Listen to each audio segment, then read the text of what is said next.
1, 2, 3, come on.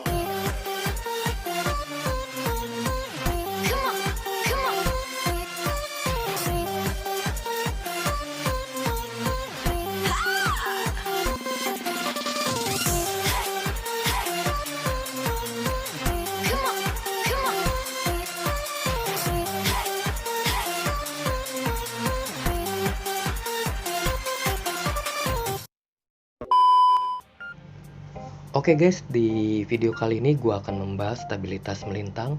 Apa itu stabilitas melintang? Jadi begini pengertiannya.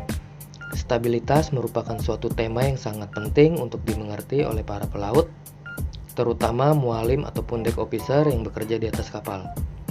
Karenanya stabilitas berkaitan langsung dengan keselamatan kapal itu sendiri dan juga jiwa yang berada di atas kapal. Stabilitas merupakan kemampuan suatu kapal untuk kembali pada posisi semula setelah kapal mengalami oleng ataupun mengangguk yang disebabkan dari gaya-gaya luar. Stabilitas melintang merupakan salah satu bagian dari pengertian stabilitas yang sangat penting untuk dipahami bagi Anda, terutama deck officer ataupun mualim yang bekerja di atas kapal. Oke, jadi gambarannya seperti ini.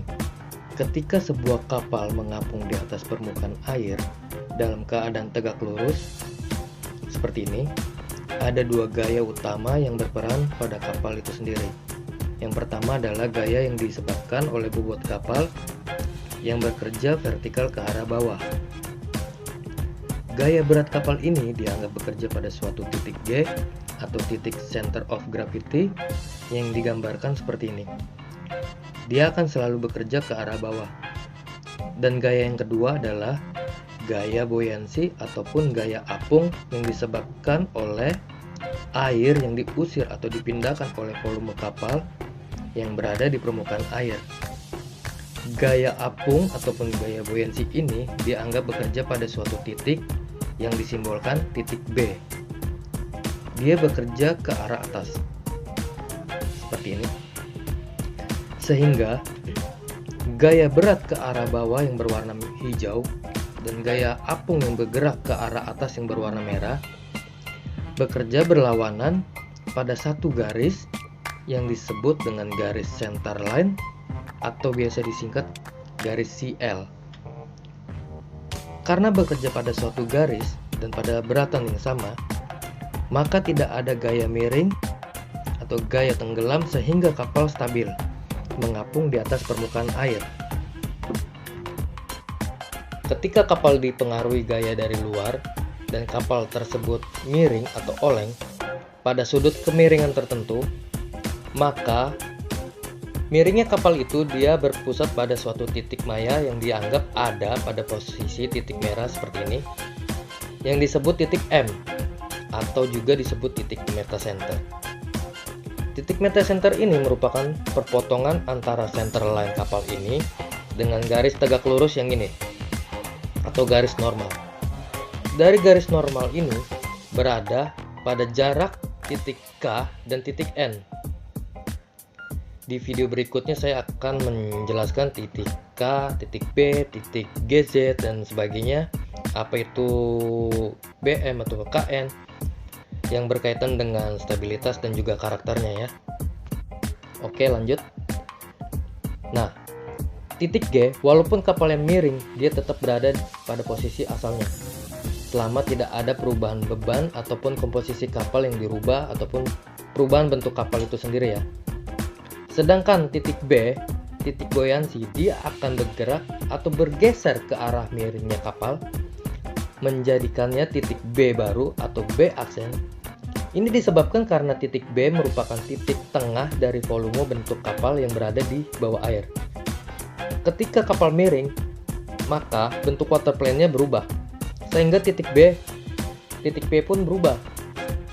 Perlu diingat, titik B aksen dia selalu berada di bawah titik M pada sudut kemiringan kecil. Untuk sudut kemiringan besar akan dibahas di video selanjutnya, karena kalau dibahas di video ini akan terlalu panjang videonya jadi membosankan. Oke ya, lanjut. Nah, titik B aksen berada di bawah titik M ya. Balik lagi ke titik G. Melalui titik G ini akan terciptanya titik maya yang disebut dengan titik Z. Dengan gadget ini bisa disebut righting lever atau lengan penegak. Nanti titik gadget ini kita akan bahas bagaimana cara mencarinya. Lanjut. Bobot kapal akan terus bergerak ke bawah dari titik G seperti ini. Sedangkan titik B, titik buoyancy atau gaya apung ini akan bekerja ke atas melalui titik B dan melewati titik Z. Jika digambarkan seperti ini, kira-kira ya seperti ini. Titik G bekerja ke arah bawah, vertikal terus turun ke bawah ya. Sedangkan gaya apung titik B melalui titik B ini atau B aksen yang baru ini bekerja ke atas sehingga terjadi gaya couple. Jadi titik G ini dan titik B aksen ini berlawanan. Jadi menciptakan gaya couple. Yang satu ke bawah, yang satu ke atas. Menjadikannya kapal kembali tegak. Dan tidak ada lagi titik Z dan titik B aksen.